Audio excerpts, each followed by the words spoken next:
এখানে রিয়েল এস্টেটের ব্যবসা করতে গেলে বা রিয়েল এস্টেটের লাইসেন্স নিতে গেলে আপনার কোনো প্রি রিকুইজিট নেই যে তোমাকে বিএ পাস হতে হবে, এমএ পাস হতে হবে, নট নেসেসারি। ৭৭ ঘন্টা ক্লাস করে দুটো পরীক্ষা দিতে হয়, একটা স্কুল এক্সাম, একটা স্টেট এক্সাম। এই দুটো পরীক্ষাতে কিন্তু মাল্টিপল চয়েস কোয়েশ্চেন, তাকে কিছু লিখতে হয় না। বাংলা ইংরেজি মিলিয়ে তাদেরকে যখন আমি বুঝিয়ে দেই, এই পরিভাষাগুলো তাদের কাছে খুব স্বচ্ছ হয়ে যায়, তখন তাদের কাছে আর কঠিন মনে হয় না, তারা চমৎকার করে উত্তর দেয় এবং লাইসেন্স পায়। আপনার কাছে বিস্তারিতভাবে জানতে চাইব। প্রথমেই আপনার কাছে যে প্রশ্নটি আমি করতে চাই যে এই যে আমেরিকার রিয়েল এস্টেট সেক্টরে একজন স্বপ্নচারী মানুষ বা সেলস পারসন যাকে আমরা বলছি, তিনি প্রথমে তার এই কাজটি বা এটি করার জন্যে বা এই পেশাটি গ্রহণ করার জন্যে কোথা থেকে শুরু করবেন তার কার্যক্রম, একজন রিয়েলটর হিসেবে, একজন কোচ মেন্টর হিসেবে আপনার কাছে এই বিষয়টি জানতে চাই জনাব আইজুল হক মুন্না। ধন্যবাদ রানা ভাই, আপনি চমৎকার বলেছেন। এই পেশাটা আসলে আসলে একটা স্বপ্নচারী মানুষের পেশা। সত্যি কথা বলতে কি, একটা সময় আমাদের বাংলাদেশ থেকে আসা আমাদের কমিউনিটির লোকজন ওই টিপিক্যাল কিছু কাজকর্মের মধ্যে সীমাবদ্ধ রেখেছিল। তো রিয়েল এস্টেট বিজনেসটা হচ্ছে কি একটা মেইন স্ট্রিম বিজনেস। তো এইটার সম্পর্কে অনেকেই একটু ওয়াকিবহাল ছিল না সেভাবে। আমরা যারা রিয়েল এস্টেট পেশায় এসেছি, আমাদের মধ্যে কিছু গুণীজন, কিছু উৎসাহী লোকজন, তারা চিন্তা করেছে এভাবে যে আমার কমিউনিটির লোকজনকে এই পেশাতে উদ্বুদ্ধ করলে কেমন হয়। তার মধ্যে আমি একজন। ধরুন আমি রিয়েল এস্টেট করছি বেশ কয়েক বছর হয়ে গেছে। আমি কেলার উইলিয়াম রিয়ালটি ল্যান্ডমার্কস আমি কাজ করি। আপনি জানেন এটা এই মুহূর্তে আমেরিকার যুক্তরাষ্ট্রে বিশ্বের সবচেয়ে অন্যতম সেরা রিয়েল এস্টেট কোম্পানি, ব্রোকারেজ। তো আমি বলবো, আপনি যেটা বলেছেন একজন মানুষ কিভাবে এটা শুরু করবে, আপনি জানেন যে বাংলাদেশ থেকে আসা আমাদের যে জনগোষ্ঠীর একটি সিংহভাগ কিন্তু নিউ ইয়র্কে বসবাস করে। তারপরে এখান থেকে আস্তে আস্তে অন্য অন্য রাজ্যগুলোতে চলে যায়। তো নিউ ইয়র্কে আমাদের কমিউনিটির লোকজন বেশি। তো এরা তো একটা মৌলিক শিক্ষা নিয়েই এসেছে এদেশে। তারপর এরা ইংরেজিতে কথা বলতে পারে, লিখতে পারে, বলতে পারে। তারা অনেক সময় কনফিডেন্ট না, কিন্তু আমি অনুরোধ করব একটু কনফিডেন্ট হতে হবে। এখানে রিয়েল এস্টেটের ব্যবসা করতে গেলে বা রিয়েল এস্টেটের লাইসেন্স নিতে গেলে আপনার কোনো প্রি রিকুইজিট নেই যে তোমাকে বিএ পাস হতে হবে, এমএ পাস হতে হবে, নট নেসেসারিলি। আপনাকে শুধু ইংরেজি দিয়ে কথা বলতে হবে, বুঝতে হবে, বলতে হবে, লিখতে হবে, মানে ইংলিশে যে এফিসিয়েন্সি এইটা ভালো থাকতে হবে। তো আমার বিশ্বাস আমাদের যে সমস্ত মানুষ এখানে আছে তারা মোটামুটি ইংরেজিতে ভালো, কিন্তু তারা অতটা না, কনফিডেন্ট না। তো ইংরেজিতে একটু কথা বলতে জানতে হবে, লিখতে জানতে হবে, বুঝতে পারতে হবে। আর একটা বিষয় হচ্ছে যে পরীক্ষা হয়, দুটো পরীক্ষা হয়। ৭৭ ঘন্টা ক্লাস করে দুটো পরীক্ষা দিতে হয়, একটা স্কুল এক্সাম, একটা স্টেট এক্সাম। এই দুটো পরীক্ষাতে কিন্তু মাল্টিপল চয়েস কোয়েশ্চেন, তাকে কিছু লিখতে হয় না, যে টিক চিহ্ন দেওয়া, জাস্ট খালি সঠিকটাকে টিক চিহ্ন দেয়া। কিন্তু হয় কি, যখন এই সমস্ত ছেলে মেয়েরা বা ভদ্রলোক ভদ্র মহিলারা যখন একটা স্কুলে ক্লাস করতে যায়, শিক্ষকরা তো ইংলিশে লেকচার দেন এবং ইংলিশেই প্রশ্ন করেন, প্রশ্নপত্র ইংলিশেই হয়। তো হয় কি, অনেক সময় এই কনসেপ্টটা যদি তাদের কাছে ক্লিয়ার না হয়, এই যে টার্মিনোলজিগুলো, এই যে পরিভাষাগুলো, সে জিনিসটা যখন তার কাছে ক্লিয়ার হয় না, তখন সে সঠিক উত্তরকে টিক মারতে পারে না, তখনই সে ফেল করে। যে কারণে আমি সিদ্ধান্ত নিয়েছি যে আমি একটা স্কুল করব। তো আল্লাহর অশেষ মেহেরবানি, আমার প্রায় 3.5 বছরে 4 বছর চলছে। বাই দিস টাইম প্রায় 350-400 স্টুডেন্ট বেরিয়ে গেছে।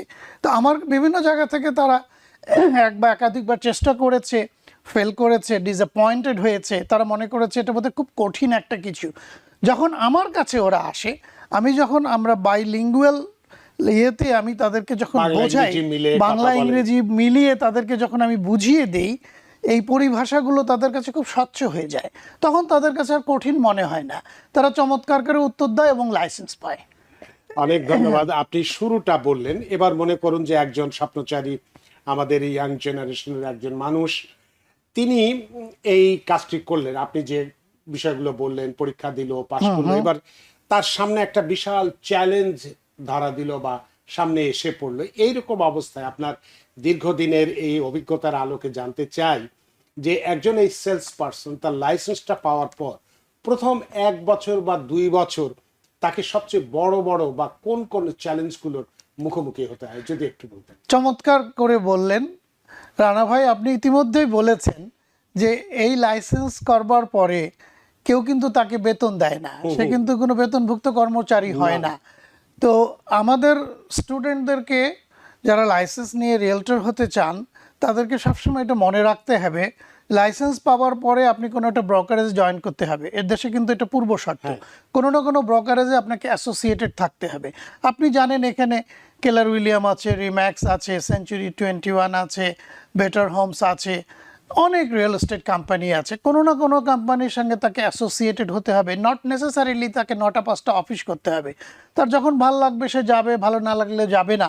আমাদের রিয়েলটরদের কিন্তু 4টা পরিচয়, একটা হচ্ছে ইন্ডিপেন্ডেন্ট কন্ট্রাক্টর, একটা হচ্ছে সেলস পারসন, একটা হচ্ছে এজেন্ট, একটা হচ্ছে আপনার রিয়েলটর। তো আমাদের 4টা পরিচয়। তো আমরা রিয়েল এস্টেটের লাইসেন্স করার পরে কিন্তু কোথাও জয়েন করলে আমাদেরকে কেউ বেতন দেবে না।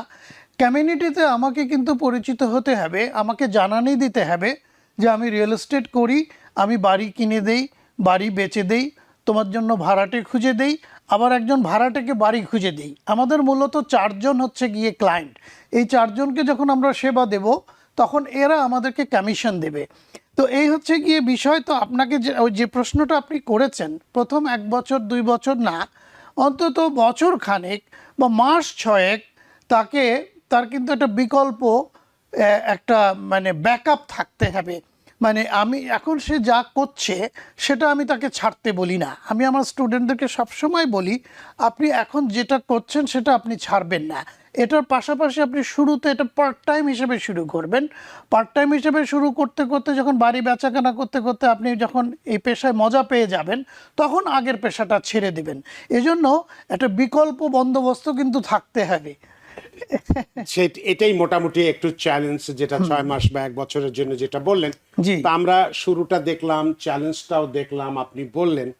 এক্ষেত্রে আপনার এই সেলস পারসন হওয়ার ক্ষেত্রে দুটো বিষয় খুব বেশিভাবে কাজ করে। একটি হচ্ছে আপনার স্কিল, আরেকটি হচ্ছে সম্পর্ক। এই দুটো বিষয়। তো আপনার কাছে জানতে চাইবো যে একজন সফল সেলস পারসন হওয়ার জন্য সেলস স্কিলসটা বেশি জরুরি, নাকি মানুষের সাথে, মানে আপনার যে ক্লায়েন্ট যারা থাকে সেই মানুষের সাথে বিশ্বাসের সম্পর্কটা বেশি গড়ে তোলা দরকার বা জরুরি একজন রিয়েলটর মেন্টর হিসেবে?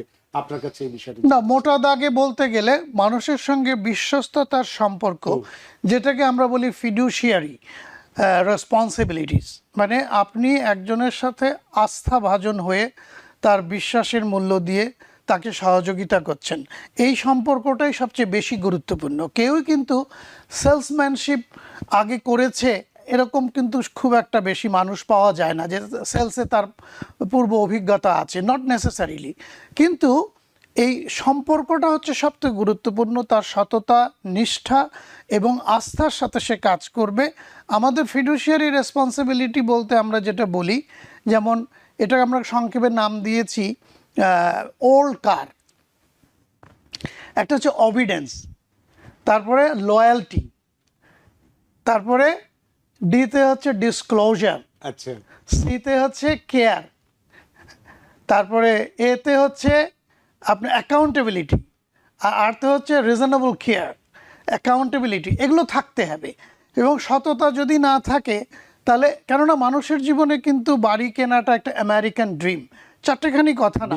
আজকের বাজারে একটা মধ্যবিত্ত আমাদের মতো পরিবারের লোকজন একটা বাড়ি 3 বেডরুম 2 বাথরুমের একটা বাড়ি কিনতে গেলে এই 700, 800, $7,500 বাংলাদেশি টাকা হিসাব করলে প্রায় 9 থেকে 10 কোটি টাকার ব্যাপার।